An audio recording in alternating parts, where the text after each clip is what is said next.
नमस्कार, आदाब, सत श्री अकाल। हेलो मेरे प्यारे साथियों, मैं वाजिद आपके अपने चैनल खान एक्सेलेंट सर पर हार्दिक स्वागत करता हूं। आइए हम देखते हैं हिंदी का टॉपिक, कुछ प्रमुख उपसर्ग के बारे में।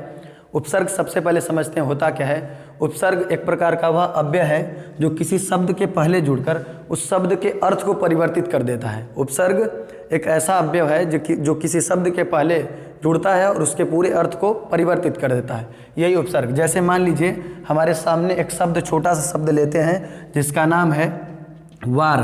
ठीक है, शब्द का मतलब है वार। वार के अगर सबसे पहले जोड़ दिया जाए परि शब्द यदि उसमें जोड़ते हैं तो बनता है क्या? परिवार।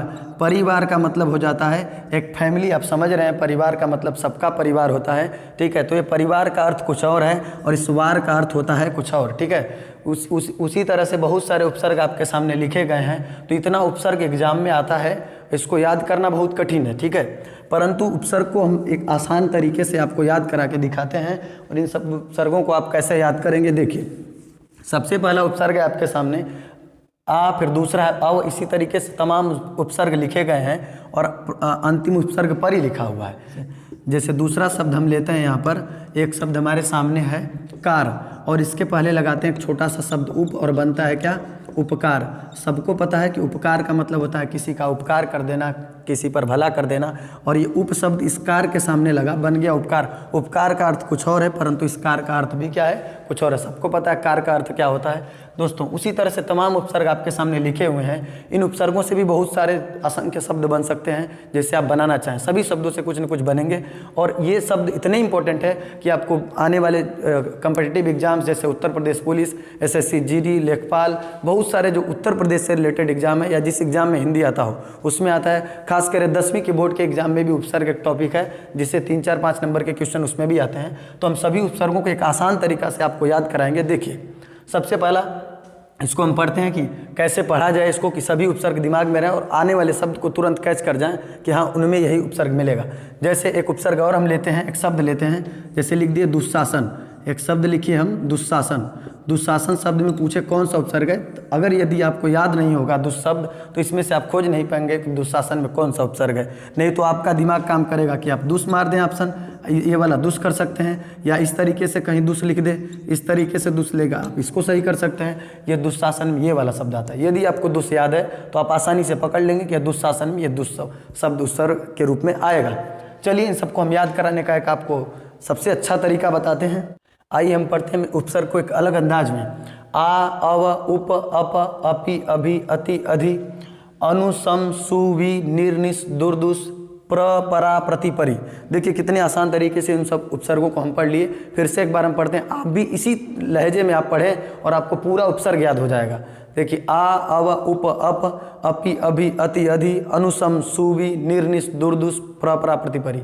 बार बार इसको रिपीट करेंगे, 10 बार बोलेंगे, आपको निश्चित याद हो जाएगा और जो भी शब्द आएंगे इसी में से आप ढूंढ कर उसको सही कर सकते हैं। जैसे एक शब्द और हम लेते हैं दुष्कर्म। एक शब्द हम लेते हैं दुष्कर्म। हम आपसे पूछें इनमें कौन सा उपसर्ग होगा तो आप आसानी से बता सकते हैं कि इसमें दुष् उपसर्ग आएगा। कौन सा उपसर्ग आएगा? दुष्। एक शब्द हम लेते हैं दुर्गम। एक शब्द हम लेते हैं दुर्गम। दुर्गम में भी आपसे पूछे कौन सा उपसर्ग आएगा तो आप दू ना बोल के क्या बोलेंगे? दुर उपसर्ग आएगा। नहीं तो इस तरीके से आप दू बोल के गलती कर सकते हैं। आइए एक और शब्द हम लेते हैं संकल्प। संकल्प शब्द लिए, इसमें पूछे कौन सा उपसर्ग है तो आप गलती मत करना सा देख के, क्योंकि संकल्प में छिपा हुआ है सम, तो इस उपसर्ग का संकल्प में क्या हुआ? सम। उसी तरह एक शब्द और आता है संयोग। उस संयोग शब्द में भी एक उपसर्ग छिपा हुआ है जिसका भी नाम क्या है? सम। तो ये सब छोटी मोटी गलतियां एग्जाम में हो जाता है। और ये जो दुशासन अभी आपको हम बताए थे कुछ देर पहले, वो तो राजस्थान दरोगा के पेपर में एक बार आया था। ठीक है, उसी तरह बहुत सारे उपसर्ग और हम ले सकते हैं इसमें से। ठीक है ना, संकल्प वाला हो गया। फिर निर्मम वाला ले लेते हैं, निर्मम। निर्मम, इसमें पूछे कौन सा उपसर्ग है तो आप इसमें बताएंगे निर उपसर्ग है। कौन सा उपसर्ग? निर। तो अच्छे से पढ़िए इसको, सभी उपसर्ग, बहुत सारे उपसर्गों से तमाम शब्द बन सकते हैं। आप इन सभी उपसर्गों को बार बार पढ़िए उसी तरह जिस तरह से हम पढ़े। एक बार फिर हम आपको पढ़ के सुनाते हैं। आ, अव, उप, अप, अपि, अभि, अति, अधि, अनुसम, सुवि, निर्निस, दुर्दुस, प्रपरा, प्रतिपरि। देखिए कितनी आसान तरीके से हम पढ़ पा रहे हैं। आप भी पढ़ लेंगे, बस आप एक बार प्रयास कीजिए। अगर आपको एग्जाम में उपसर्ग वाला टॉपिक एकदम करेक्ट करना है, सही करके आना है, तो आप एकदम खूब बार बार पढ़िए, उसको बार बार पढ़िए, जिस तरीके से हम पढ़े हैं याद हो जाएगा। वैसे सभी उपसर्ग से अगर शब्द बनाना चाहें तो बनेंगे।